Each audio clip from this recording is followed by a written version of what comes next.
There is something that most doctors never tell you directly during a clinic visit, not because they are hiding anything, but because there is never enough time, and often by the time it comes up, it is already too late to say it.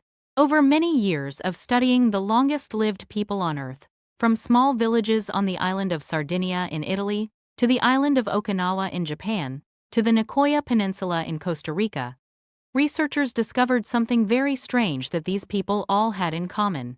It was not medication, not some special diet, and not better genetics than the rest of us. What they shared was found in their blood, and it was different in a way that most of us have never once considered.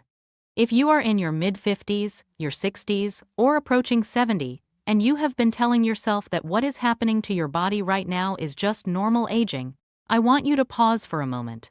Because what is very likely happening inside your body right now is not simply the natural course of getting older. It is a quiet process, and if you know how, it can be slowed down. But if you do not pay attention to it, it will continue every single day without you ever realizing it. Today, I am going to share with you what people who live to 95 or 100 years old and can still walk on their own, cook their own meals, and take care of their own lives, actually have inside them that many people in their 70s have already lost. The secret starts with one overlooked marker. When researchers at Harvard University began analyzing blood samples from hundreds of people over 100 years old, living in what are called the blue zones, the places with the highest rates of longevity in the world, they expected to find something complex, a special gene, a rare protein, or some mysterious compound. But what they found was far simpler, and because of that, far more alarming than anyone had imagined. These people had extremely low levels of inflammation in their bodies. Not inflammation in the way you think of a swollen hand or a fever. This is a different kind, known as low-grade chronic inflammation. It produces no obvious symptoms. You do not feel pain, you do not feel swelling, you feel nothing at all. But it works continuously inside your body, day after day, year after year, and it is the very thing that is accelerating the aging process. What makes this so concerning is that most Americans between the ages of 55 and 70 have levels of chronic inflammation far higher than they realize, with no clear warning signs to show for it. What chronic inflammation is, and why it is dangerous. Think of it this way. Your immune system is designed to protect the body against threats from the outside, things like bacteria, viruses, and physical injury. When a real threat appears, it triggers an inflammatory response to fight it off and repair the damage. That is completely normal and healthy. The problem begins when the immune system starts operating in a state of constant low-level alert, even when there is no clear threat present. That is chronic low-grade inflammation. And when that condition persists for years, it begins to attack things that are not the enemy. The walls of your blood vessels, your brain cells, your joints, your heart. A study published in the journal Nature Medicine in 2021 found that elevated chronic inflammation was directly linked to increased risk of heart disease, type 2 diabetes, cognitive decline, and even certain cancers in people over 55. Not just one of those conditions, all of them at the same time, because they all share the same root cause. And the most important thing that most people do not yet know is that chronic inflammation does not begin at 65. It accumulates silently starting in your 40s and 50s, and by the time it shows up on the outside, years of health have already quietly slipped away. The silent signals you may be ignoring. There are certain signs that many people write off as a normal part of getting older, but they are actually signals that the body has been in a state of prolonged chronic inflammation. You may recognize a few of these. Waking up in the morning feeling stiff, especially in the hands, knees, or lower back, and needing 15 to 30 minutes before the body starts to feel functional. Fatigue, with no obvious cause, even after a full night of sleep. More forgetfulness than a few years ago, and more difficulty concentrating. A more sensitive digestive system, occasional bloating or discomfort after meals, even when nothing unusual was eaten. And gradual weight gain, especially around the midsection, even though eating habits have not changed much. A number of you may be nodding right now. Not because these are extreme or dramatic problems, but because they are so familiar, and that is exactly the issue. Familiarity makes us stop noticing and stop acting. But every one of those signals is saying the same thing. The body is in a state of quiet inflammation, and if nothing changes, it will continue to progress.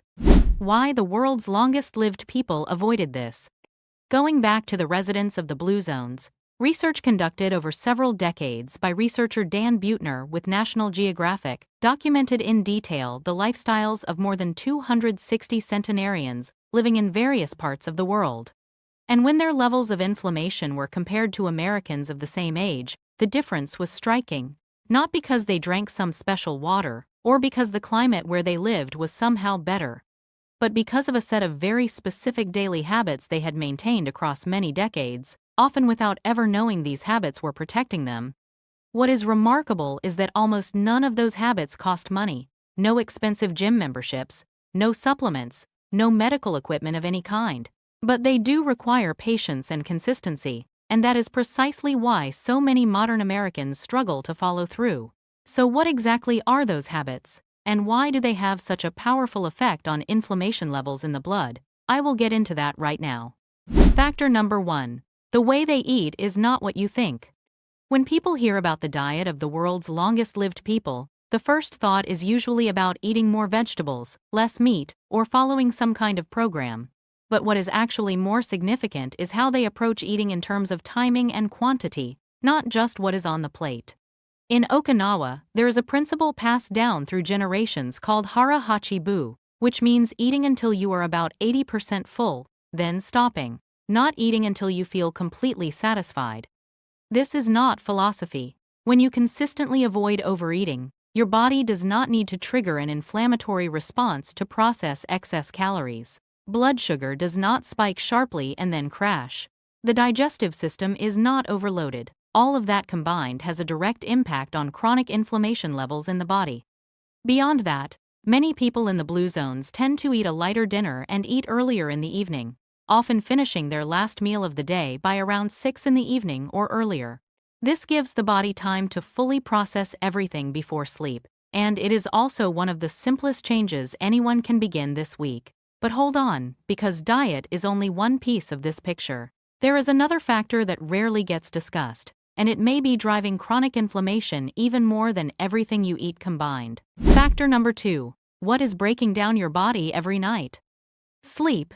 This is something many people between 55 and 70 have quietly started to accept less of, assuming that sleeping less just comes with age. The truth is the complete opposite. When you sleep enough and sleep deeply, your body uses that time to do something critical: manage and reduce inflammation. A range of compounds called anti-inflammatory cytokines are produced primarily during deep sleep. When you do not get enough sleep or your sleep is too shallow, that process is disrupted, and inflammation levels begin to climb, not dramatically overnight, but a little more with every passing night. A study from the Harvard T.H. Chan School of Public Health followed more than 70,000 women over 16 years and found that those who slept fewer than 6 hours or more than 9 hours per night had significantly higher levels of chronic inflammation and cardiovascular risk compared to those sleeping 7 to 8 hours. That 7 to 8 hour window is not arbitrary. It is the amount of time the body needs to complete its full repair cycles. So if you have been sleeping 5 or 6 hours and telling yourself that is enough for you, I want you to genuinely reconsider that. Not because anyone wants you to spend more time in bed, but because the quality and duration of your sleep is directly affecting your inflammation levels every single day. And this is only one of the factors. There is still something else I want to tell you, something that most doctors know but hesitate to bring up because it sounds almost too simple. Factor number 3. Movement is not the gym. One of the most striking things about studying long-lived people in the blue zones is that none of them had a gym habit. Not one of them was running marathons or waking up at 5 in the morning for high-intensity workouts. Instead, they moved naturally and consistently throughout the entire day. They walked to a neighbor's house instead of driving. They tended a garden every day. They took stairs instead of elevators. They sat down far less than the average American. This matters for a very specific reason. Sitting still for extended periods, particularly more than 8 hours a day, has been shown to raise inflammation levels even in people who exercise regularly. In other words, you can work out for 30 minutes a day, but if the rest of your day is spent sitting in a chair from morning to evening, a significant portion of that benefit gets canceled out. Research shows that simply standing up and moving around for 5 to 10 minutes every hour is enough to interrupt the cycle of inflammation buildup caused by prolonged sitting. No equipment needed, no special space required, just move. It sounds almost too simple, but that is exactly what people living to 100 are doing, and they do it every day without anyone reminding them. And now I want to tell you about what may be the most surprising factor of all. Something that Western medicine only began studying seriously in the last few decades. Factor number 4, the one nobody expects. Social connection. When people hear this for the first time, it may not seem relevant to physical health. But hear me out. Loneliness and social isolation are not just emotional problems, they are biological ones. Research from the University of Chicago and the University of California, Los Angeles, found that people experiencing chronic loneliness had significantly higher levels of inflammatory proteins in their blood, specifically interleukin-6 and C-reactive protein, which are two inflammation markers that doctors regularly test to assess cardiovascular risk and chronic disease. This means that the feeling of being lonely, even when you have no physical illness, is causing your body to produce more inflammatory compounds every single day. And in the United States, the numbers are genuinely alarming. A recent survey by the National Institutes of Health found that more than 1 in 3 adults over 55 report feeling lonely on a regular basis. 1 in 3, that is not a small number. By contrast, people living in Sardinia or Okinawa rarely eat alone if they can avoid it. They have small, informal gatherings with family and close friends almost every day. Nothing elaborate, no long drives, no big events, just the steady presence of other people nearby. And that, according to multiple studies, has an effect on inflammation levels comparable to anti-inflammatory medication. What you can start doing this week. This is the part many people have been waiting for, and I am not going to disappoint you. But I am also not going to hand you a list of 20 things that leaves you feeling overwhelmed the moment this video ends. There are 3 specific, realistic things you can begin this week, without spending money and without overhauling your entire life. First, for every hour you spend sitting, stand up and walk around for about 5 minutes. Set a timer if you need to. It is the smallest change on this list, but it has a real and measurable impact on chronic inflammation over time. Second, try to finish your last meal of the day before 7 in the evening, and slow down while eating, especially when you start feeling close to full. Stop there. You do not need to finish everything on the plate. Third, and this is the one people most often overlook, spend at least 20 to 30 minutes every day truly connecting with another person. It can be a phone call with an old friend, or a short walk with a neighbor. Social connection is not just good for your mood, it is good for your blood, in the most literal sense.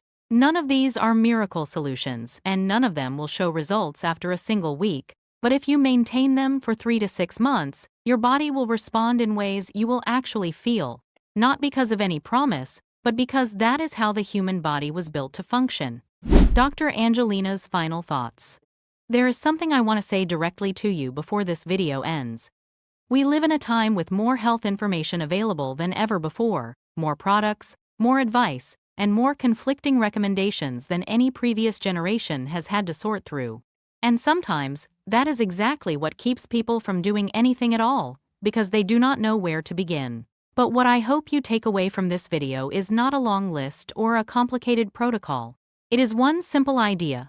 Low-grade chronic inflammation is the thing that determines how quickly or slowly your body ages, and you have far more control over it than you may have realized. The people who live to 100 and remain sharp, independent, and able to care for themselves are not people who were simply born luckier than you in terms of genetics. Most of them just happened to do a few things consistently right over many decades. They did not sit still for too long. They slept enough. They stopped eating before they felt full. And they did not live in isolation. Being in your mid-50s, your 60s, or your mid-60s means you still have a great deal of time to make a real difference for yourself. You do not need to change everything tomorrow. You just need to start with one small thing, and do it long enough for it to become a habit. That is what the longest-lived people in the world have done, and that is what I hope you will try too.